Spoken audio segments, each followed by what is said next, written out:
বৃষ্টির দিন মুরগির মাংস দিয়ে খিচুড়ি রান্না করতেছি। মুরগির ঠ্যাং, মাথা, গিলা, কলিজা যা আছে সব দিয়ে খিচুড়ি রান্না করতেছি একসাথে।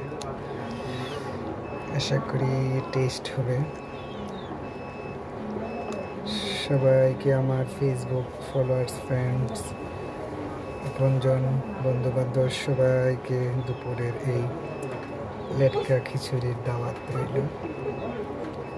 সবাই চলে আসবেন আমার এই লেটকা খিচুড়ি খাওয়ার জন্য। সবাইকে অনেক অনেক ভালোবাসা এবং শুভেচ্ছা। আমার ভিডিওগুলো যারা যারা দেখেন, যাদের কাছে ভালো লাগে, প্লিজ লাইক, কমেন্ট, শেয়ার করবেন। আপনাদের ভালোবাসায় আমি আরও অনুপ্রাণিত হই নতুন নতুন ভিডিও উপহার দেওয়ার জন্য। সবাই ভালো থাকবেন। আল্লাহ হাফেজ।